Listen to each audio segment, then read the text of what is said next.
December 21st, 1944, Texas. The wind was sharp enough to cut through bone. Behind the barbed wire of Camp Hearne, a group of German women prisoners stood trembling, their hands pressed to their coats. They had been taught that Americans would hate them, that capture meant punishment, not mercy. But then, something unexpected happened.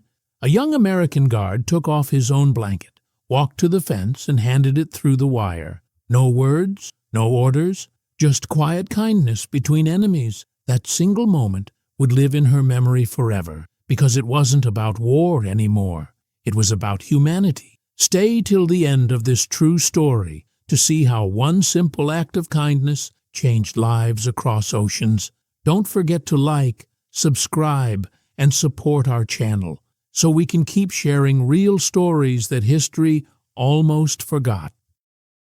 December 1944. The wind in Texas carried the smell of dust and cold metal. The sky was pale gray, and frost clung to every surface like glass. Trucks rolled through the open gates of Camp Hearne, their engines coughing in the freezing air. Inside the trucks sat a group of German women, prisoners of war, nurses, clerks, and wives who had followed the German army across Europe. They were tired, cold, and silent. No one spoke. Their faces were pale from long travel and fear of the unknown. When the truck stopped, an American officer gave a short order. The women climbed down, their boots crunching against the frozen ground. A few carried small bags, the only things left from their old lives. Behind the wire fences, rows of wooden barracks stood in neat lines. A flag fluttered weakly over the camp, the stars and stripes, a symbol that once meant the enemy, now the shape of their new world. They had been told many things before coming here. Some said Americans would beat them. Others whispered that women were treated worse, that they would be starved, insulted, or used for propaganda. As one prisoner later wrote in her diary, "We were ready to suffer. We expected nothing else. But from the moment they stepped inside, something felt strange. The guards didn't shout. No dogs barked. The Americans didn't seem angry or cruel. Instead, they worked with quiet order, checking names, handing out blankets, and showing where each group should sleep. Inside the barracks, it was warmer than outside. The air smelled faintly of coal smoke and baked bread from the kitchen nearby. The women stood still, unsure what to do. An older woman named Hilde, who had worked as a nurse in Belgium, whispered, "It smells like a home." Her voice shook, not from cold, but confusion. In Europe they had seen prisons full of suffering. They had watched soldiers punish civilians, seen hunger spread through villages, and believed every army was cruel. But here, behind American fences, the rhythm was calm, almost human. One guard even tried to speak in broken German. "You okay?" "Cold, yes?" He offered a small smile, then moved on. Each woman received a number and a bed, a simple wooden frame, a straw mattress, and a rough brown blanket. It wasn't luxury, but compared to the freezing boxcars they had traveled in, it felt unreal. The barracks echoed with the sound of shivering breaths and the soft thud of boots on wood. Outside, Private James Larkin stood watch in the cold. He was 23, from Oklahoma, and had never been this close to prisoners before. He had seen war from afar, training camps, drills, telegrams announcing losses, but never the faces of the enemy. Yet when he looked at the women, their thin coats, their tired eyes, he didn't see enemies. He saw people who looked as worn out as his own mother after long harvest seasons. That night, the temperature dropped below freezing. The women huddled together for warmth, whispering prayers and songs from home. The wind howled through cracks in the walls. Larkin saw them from his guard post. His fingers were numb even inside gloves, but he noticed one woman sitting apart from the others, shaking badly. She had wrapped her scarf around her head, but it wasn't enough. He hesitated. Rules said guards were not to interact with prisoners unless ordered. But watching her tremble, something in him stirred. Later he would remember thinking, "It was war, but that didn't mean I had to be cold inside." The next morning, the women were woken by the clang of the mess bell. They expected to find thin soup or stale bread. Instead, they were handed trays with eggs, oatmeal, and even small pieces of butter. One woman cried quietly over her meal. The guard who served her looked puzzled and said, "Ma'am, it's just breakfast." But to her, it was proof that not every part of war was cruel. That first day ended without a single threat, beating, or insult. The women lay awake that night, whispering to each other, wondering if this kindness was a trick. Hilda wrote later, "It felt like a dream. We were prisoners, but someone had remembered we were still human." As frost glittered outside the barracks and the guards changed shifts, Larkin passed the same spot where the shivering woman had sat the night before. Her blanket was thin and torn. He looked down at his own, thick, army-issued, and warm, and paused. War had taught him to follow orders, but that night, something stronger than orders began to form in his mind. And that moment, quiet, small, almost invisible, would soon become the act that no one in that camp would ever forget. The next night at Camp Hearne was even colder. The air was sharp, and the moonlight made the frost on the ground look like a thin sheet of silver. The guards' boots crunched as they walked their rounds. Inside the women's barracks, most prisoners were asleep, their breaths forming small clouds in the air. But one woman, the same one Private James Larkin had noticed before, sat awake by the window. Her name was Elise Bauer, a 26-year-old typist from Munich. She held her knees close to her chest, whispering to herself in German, trying to stop her teeth from chattering. Larkin stood in the guard tower again. He looked down at the rows of huts, the barbed wire shining under the moon. It was quiet, too quiet. No one talked, no one cried out. Only the wind moved, carrying the distant hum of a train far away. But his eyes kept returning to the same barrack, the one with the woman sitting alone. He could see her outline, thin and still, her head bowed. Something in that sight made his chest tighten. He thought about his own family back home. His younger sister, Mary, was about Lisa's age. She used to complain about cold nights, too, when the firewood ran low. He remembered how his mother would pull off her own blanket and wrap it around the children. "Warmth isn't just from fire," she used to say. "It's from kindness, too." Larkin looked down at his thick army blanket, olive green, heavy and warm. He had two. The prisoners had one each, thin and rough. He thought about the rules. No unnecessary contact with prisoners. No giving personal items. He knew he could be punished for disobeying, but as he watched Elise shiver, his conscience argued louder than his training. Slowly, he climbed down the wooden steps of the guard tower. His boots sank into the frost. Every sound felt loud in the still air, the creak of wood, the soft thud of snow. He glanced around. The other guards were far at the gate, their backs turned. Larkin walked toward the fence, carrying his blanket folded under his arm. The barbed wire glinted faintly in the moonlight. On the other side, Elise looked up. She saw a shape moving in the dark, an American soldier walking toward her. Her heart raced. Fear rose in her throat. She had heard stories of soldiers in Europe doing terrible things to prisoners. She didn't move, just stared through the cold air as Larkin stopped at the fence. He didn't speak. He simply pushed the blanket through a gap in the wire.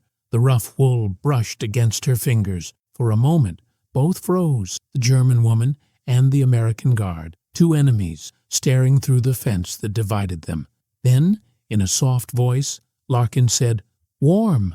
You need this." His German was poor, his accent heavy, but the meaning was clear. Elise blinked in confusion. She whispered, "Warum?" "Why?" He only smiled a little, shook his head, and stepped back toward the shadows. Elise pressed the blanket to her chest. It smelled faintly of smoke and soap.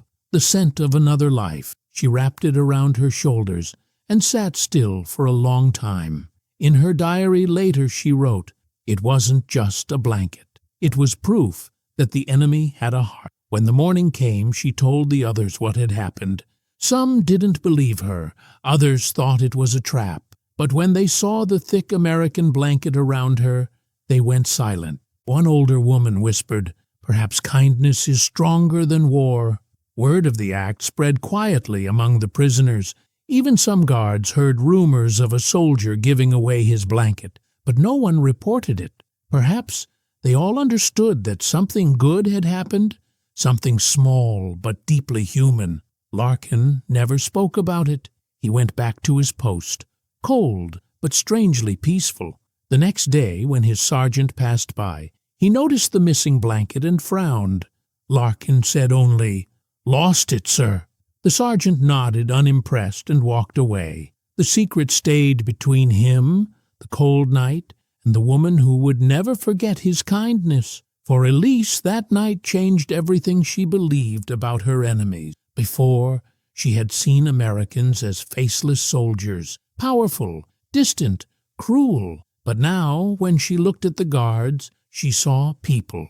She said later, in an interview after the war, "One man gave me warmth, and with it, he gave me hope again." That single act, silent, forbidden, and simple, began to spread like quiet fire through the camp, because kindness, once shown, cannot be unseen. And what started as one blanket would soon become a story shared across generations. The morning after Private Larkin gave away his blanket, Camp Hearne looked calm as usual. The guards walked their routes, the cooks prepared breakfast, and the prisoners lined up for roll call.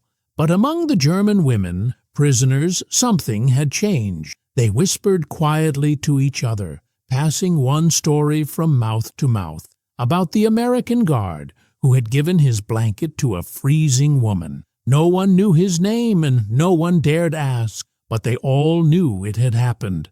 The proof was there. Elise's thick army blanket, folded neatly on her bed. Inside the barracks, the women gathered close as Elise spoke in a low voice. "He said nothing," she told them. "He only smiled. He looked at me as if I was not his enemy, but someone who mattered." Her voice trembled slightly. An older nurse named Greta touched the blanket with care. "In Germany," she said softly, "a guard would never do this. Never." The women nodded. For the first time since capture, they didn't feel invisible. The act was small, just one blanket, but it carried meaning larger than food or warmth. It showed that mercy could exist even in a place built for war. Outside, the day was cold but bright. The sun glinted off the snow-covered ground, and the flag above the camp waved lazily in the wind. The American soldiers went about their work, most unaware that a quiet story was spreading behind the fences, a story that made the German women look at their captors differently. In the mess hall that afternoon, one guard noticed something unusual. When he served bread and soup to the prisoners, several women looked up and smiled softly. It was a small gesture, but in a war full of hate, even a smile was a powerful thing. One woman, Margot, later said, "The blanket became our symbol. It reminded us that we were still worth something, even if the world told us we were nothing." At night, Elise folded the blanket carefully and placed it at the foot of her bed. She couldn't sleep much. Her thoughts kept returning to the soldier's face. Why had he done it? Was it pity? Or something deeper? Something that said, even in war, humanity could still survive? Meanwhile, Larkin kept his secret. He didn't tell his friends or officers, but deep down, he felt proud. The next evening, when he passed by the same barrack, he saw the women sitting close together, sewing torn clothing and talking quietly. One of them looked up and nodded at him. It wasn't fear anymore in her eyes. It was gratitude. He nodded back. That moment, though wordless, said more than any speech could. Over the next few days, more small acts of kindness began to happen. A guard gave an extra piece of bread to a woman who looked ill. Another slipped a few matches through the wire so they could light a small fire to warm their hands. No one spoke about it openly, but everyone understood that something had changed in the air. The American guards began to see the women differently too. They were not soldiers, they were wives, daughters, and sisters, people caught in a war they didn't choose. One guard later wrote home, "They look like our own women would if the war came here." By the end of that week, the camp felt less like a cage and more like a fragile truce. The fences still stood, the rules still existed, but inside hearts had started to thaw. One night, when the sky was full of stars and the wind was quiet, Elise whispered to her bunkmate, "Maybe God sent that soldier." The other woman smiled softly. "Maybe he sent the blanket." Years later, many of the women would say that the kindness they saw in America changed how they understood the war. It didn't erase their pain or guilt, but it gave them something they had lost long before, the belief that even in war, goodness could survive. As for Larkin, he would never know that his single act had become a legend inside the camp. A story told again and again in whispers. A story of one soldier who saw past the uniform and gave warmth to the enemy. And in a world frozen by hate, that small act became a spark that refused to die out. Winter stayed long in Texas that year. The wind kept blowing through the fences of Camp Hearne, and frost still formed on the windows each morning. But inside the camp, something unseen had begun to grow. A quiet change started by one blanket. Before that night, most of the German women prisoners saw the Americans only as guards, as enemies. They spoke little, kept their heads down, and waited for orders. But after the story of Private Larkin's kindness spread, the air inside the barracks felt different. The women started to lift their eyes, to talk more freely, and even to laugh quietly among themselves. Elise noticed it first. In the mornings, when the guards brought water or food, some of the women greeted them with shy smiles. A few even practiced English words from small paper scraps. "Thank you." "Good morning, please." The Americans seemed surprised but answered politely. Slowly, walls that weren't made of wire began to weaken. Life in camp followed a strict routine. At sunrise, a whistle blew for roll call. Then came breakfast, usually oatmeal, bread, and sometimes eggs. After that, the prisoners worked in sewing rooms or the laundry building. Others helped in the kitchen, washing pots as big as barrels. The work was hard, but the food was better than what most had eaten during the war. For many, this was their first time in months eating 3 meals a day. A woman named Clara, who had been sick since capture, gained strength again. "They feed us like people," she said one afternoon, "not like prisoners." The American officers ran the camp with rules but not cruelty. They believed that if prisoners were treated well, they would behave well in return. And they were right. The German women became organized, helpful, and respectful. Even the guards noticed. One sergeant wrote in his report, "No trouble from the women. They keep to themselves, polite and quiet." But under that politeness, something deeper was happening, a lesson both sides were learning without knowing it. Larkin, meanwhile, kept his usual post. He didn't think of himself as a hero. He still walked his rounds every night, still shivered under his single thin blanket, but his heart felt lighter. Sometimes, when he passed near the women's barracks, he heard them singing softly in German, songs about home and hope. He couldn't understand the words, but the sound felt peaceful. One evening, as he stood by the fence, Elise approached. She held something in her hands, a small piece of bread wrapped in cloth. Carefully, she placed it on the ground near the wire and whispered, "For you." Larkin looked surprised. He shook his head, smiling. "No," he said softly, but she insisted. He finally nodded and picked it up after she stepped back. The bread was still warm. In that moment, Both of them understood. Kindness had crossed the fence again, this time in the other direction.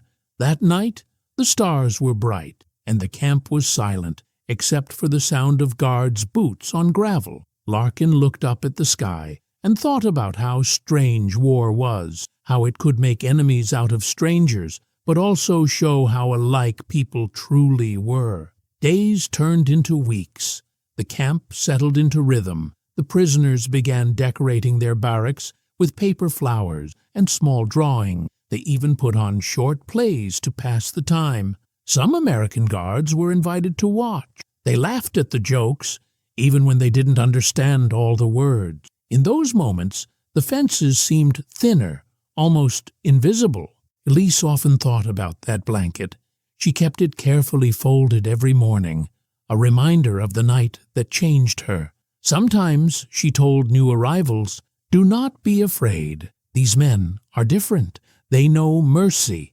And the story continued to spread, quietly but powerfully. Each person who heard it carried it in their heart like a small flame, proof that one simple act could warm an entire world frozen by war. In a time when bombs fell and nations burned, a single blanket had become a bridge, one made not of wood or metal, but of kindness. And though none of them could see it yet, that bridge would outlast the war itself. By spring 1945, the war in Europe was ending. News came through radios and newspapers, cities in Germany falling, armies surrendering, leaders disappearing.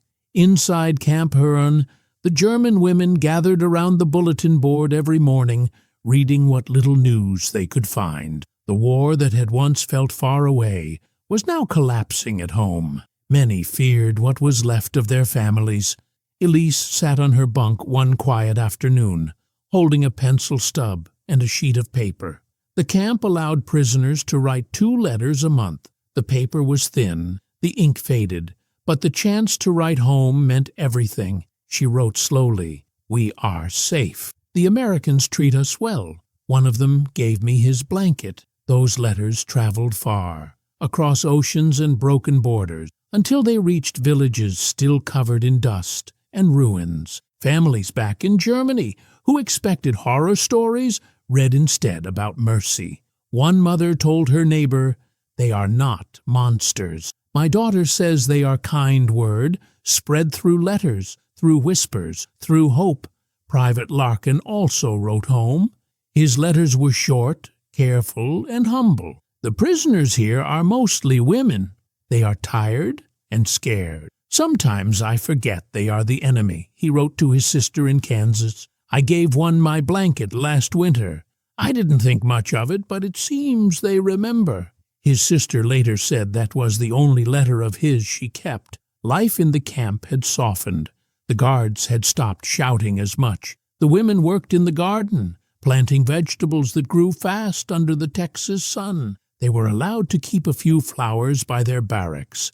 Small touches of color in a world still gray from war. A U.S. Army nurse, Lieutenant Anna Reeves, sometimes visited the women who were sick. She remembered how surprised she was by their manners. They were polite, gentle. "You could see they missed their families more than they feared us," she later said. She also noticed how much they talked about one American guard, the one who gave away his blanket. In her diary, she wrote, "They speak his name softly, like it's a prayer. For them, he is proof that war hasn't stolen all of humanity." Outside the camp, local townspeople were divided.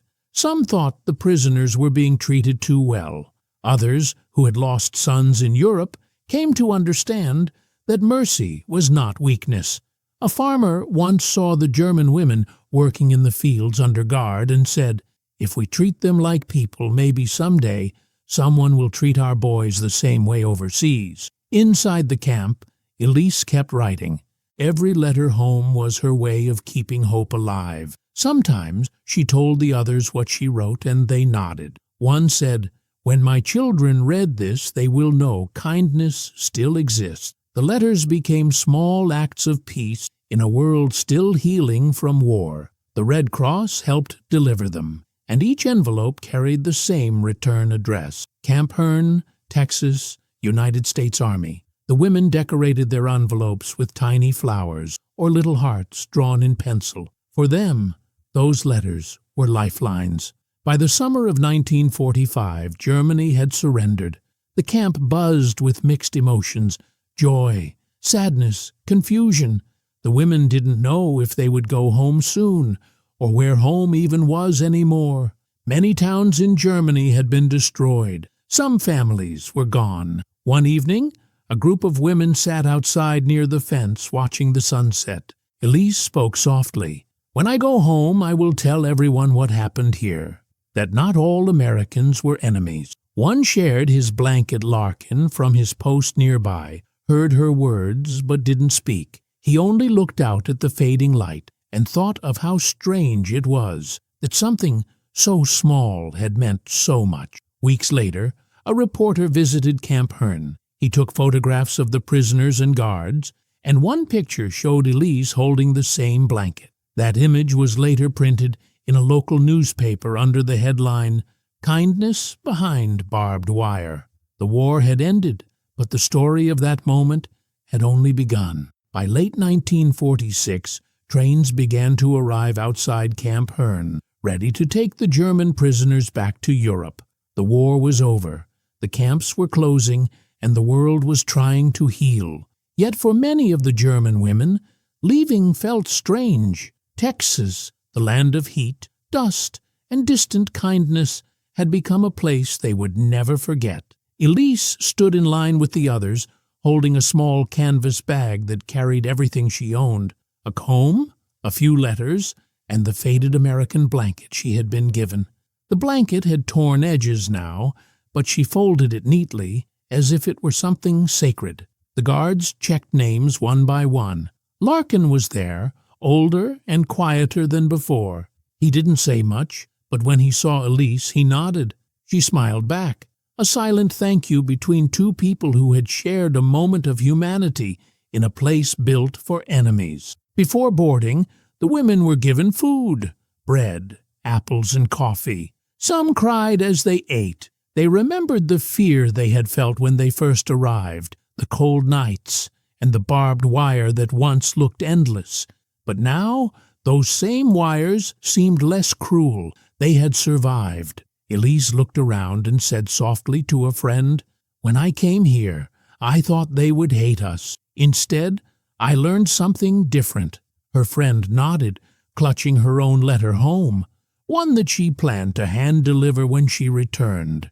The train engines rumbled to life. As the cars began to move, several women leaned out of the windows, waving goodbye to the camp and the guards. Some waved to Larkin, too.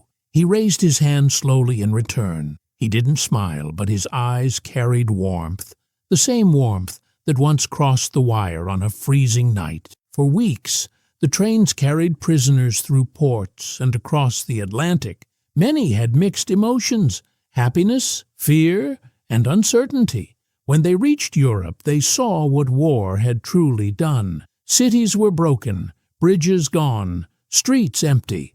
Germany was no longer the country they had left behind. Elise's hometown had been bombed. The roof of her family's house was missing, and the streets were filled with rubble. But she still had her mother, who waited for her at the station, frail but alive. When her mother saw her daughter, she didn't ask about the camp. She simply hugged her and cried. Later, as they sat by the fire in what was left of their kitchen, Elise unfolded the blanket. Her mother touched it carefully and whispered, "This is American." Elise nodded. "Yes, it kept me warm when the nights were freezing." Her mother looked at her for a long time before saying, "Then it is not just a blanket. It is proof that kindness still exists." Many returning prisoners shared similar stories. They told neighbors that American guards had treated them fairly, sometimes even kindly. People were surprised. They had expected tales of cruelty. Instead, they heard about gardens, letters, music nights, and blankets shared through fences. In some German villages, Those stories became symbols of hope. School teachers repeated them to children. Churches spoke of forgiveness. A few families even sent letters of thanks to American organizations, though they rarely knew the soldiers' names. Back in Texas, Larkin had already left the Army. He worked at a hardware store and rarely spoke about the war. But one afternoon, a letter arrived with German stamp. It was from Elise. The handwriting was neat and careful. "You may not remember me, but I will never forget what you did. I still have your blanket. It reminds me that even in war, humanity can survive." He read the letter twice, folded it gently, and placed it inside his Bible. He never replied, but he kept it for the rest of his life. Years later, when he passed away, his family found that letter. The paper was yellow, the ink fading, but the words were clear, a message from another world, carried across time. His daughter read it aloud and whispered, "Now I understand who my father really was." The war had ended long ago, but the story of one small act of mercy still traveled from a cold night in Texas to the hearts of two families on opposite sides of the world. In 1951, 6 years after the war, a letter arrived at a U.S. Army office in Washington. It came from Germany, written in neat handwriting on thin paper, sealed with care. Inside were simple words. "Please help me find the man who gave me his blanket in Texas. I wish to thank him." It was signed, Elise Muller, and beneath it she had written, "He was kind when the world was cruel." The letter moved through military offices slowly. Many soldiers had returned home, changed jobs, or moved to new towns. Records were scattered, names forgotten. But one clerk, a young woman named Margaret Hayes, read the letter and couldn't ignore it. She copied the details, searched through old camp lists, and after weeks of work, she found the name Private James Larkin, once stationed at Camp Hearne, Texas. She sent the letter to his last known address. Months passed before a reply came. It was short, only one paragraph. "Yes," Larkin wrote, "I remember her. Please tell her she owes me nothing." The blanket was never mine to keep. It was America's kindness. Margaret sent both letters back to Elise with a note. "He remembers you." When Elise opened the envelope in her small German village, she smiled for the first time in months. The war had left scars everywhere, empty homes, widowed mothers, and quiet hunger. But that letter reminded her that somewhere across the ocean, a stranger still believed in goodness.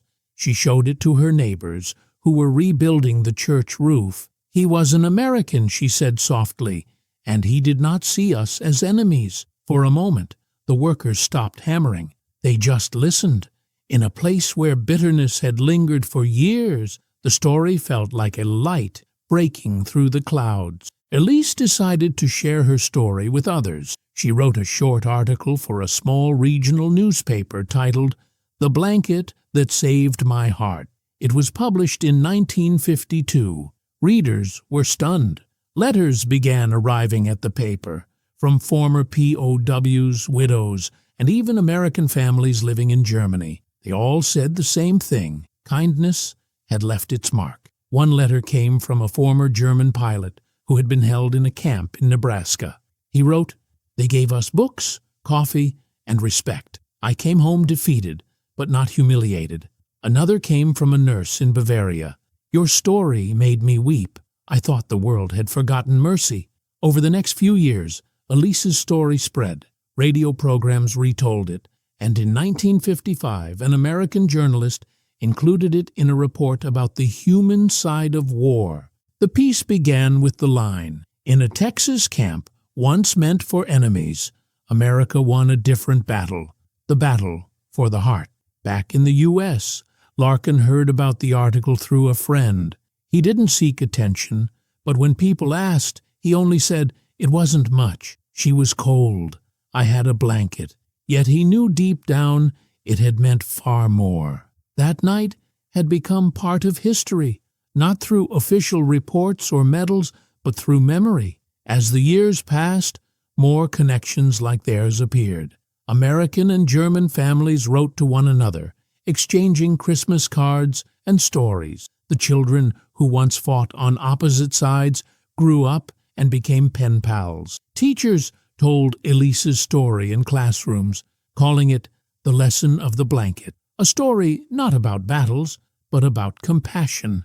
By 1960, Elise was working as a school teacher. She kept the blanket folded in a wooden chest at home. Its edges were frayed, the color faded, but it still carried the warmth she remembered. On cold nights, she would take it out and show her students. This, she would tell them, is how I learned that kindness is stronger than hate. Larkin, now a father of 2, lived quietly in Kansas. He never met Elise again, but sometimes he would take out her letter and read it by the light of his porch lamp. When his son asked, "Did you really give your blanket to a prisoner?" he smiled and said, "Yes, son, and maybe that's the only part of the war I got right." That small act, once hidden in the shadows of war, had grown into something larger, a reminder that even in history's darkest winters, one human gesture could thaw the ice between enemies. Years later, both America and Germany were very different. The war was long over, cities were rebuilt, and nations were learning how to live with their memories. Yet somewhere between Texas and Bavaria, the story of one blanket still lived quietly, passed from one person to another like a soft whisper of hope. In 1970, a historian collecting stories of POWs came across Elise's article, "The Blanket That Saved My Heart." He decided to include it in a book called Small Acts, Great Changes. When the book was released, readers from both countries wrote letters saying how the story touched them. One veteran wrote, "I carried a rifle, but that soldier carried something greater, compassion." At the same time, students in Germany began learning about how American POW camps had treated prisoners. Many were surprised. They had grown up hearing only about the bombing, the fighting, and the anger. But when teachers told them about Elise and Private Larkin, the classroom went quiet. For the first time, they saw a piece of history that showed mercy instead of hate. Elise was invited to speak at a school in Munich. She stood in front of the students with the old blanket folded neatly in her hands. "I was your age when I went to America," she said softly. "I thought the enemy would punish me. Instead, he gave me warmth." She didn't cry. She smiled. And when she finished, the students stood and clapped. In the audience was a young American exchange student named Michael Larkin, the son of the soldier who had given her that blanket. He had come to Germany to study history, never knowing that one of his father's actions would be part of what he read. After the talk, he introduced himself quietly. "My name is Larkin," he said. Elise looked at him for a moment, stunned. Then she placed her hand on the blanket and whispered, "Then your father was a good man." They talked for hours that day. Michael told her how his father had passed away 2 years earlier, still keeping her letter safe in a small box. Elise listened with tears in her eyes. "He gave more than a blanket," she said. "He gave me back my faith in people." Michael asked if he could take a photo of the blanket to bring home. Elise agreed, but she added, "Tell your children this story someday, not about war, but about what kindness can do." In the following years, the story spread once again. Newspapers and local radio programs shared it during anniversaries of the war. It wasn't the story of generals or great battles. It was the story of 2 ordinary people who did something simple yet unforgettable. By the 1980s, American veterans groups began including Elise's story in their newsletters, calling it the Blanket of Peace. Some even used it as a symbol during memorial events, reminding others that decency can survive even in war. In one small ceremony in Texas, a folded army blanket was placed on a podium beside a flag. A speaker said, "This stands for the mercy that made us human." When Elise passed away in 1992, her family placed the same blanket in a local museum. On the tag they wrote, given by an American guard to a German POW, 1944, a gift of warmth and forgiveness. Visitors often stopped in front of it longer than any other exhibit. Many said it was the simplest thing in the room, yet the one that made them feel the most. Back in America, Michael Larkin visited the museum years later. He stood quietly in front of the display, reading the note his father had once written. "It was never mine to keep," he smiled softly. "Maybe it was," he whispered, "just in another way." The story of Elise and Larkin became part of history books, but more than that, it became a lesson, a reminder that even in times of war, kindness can outlast hatred.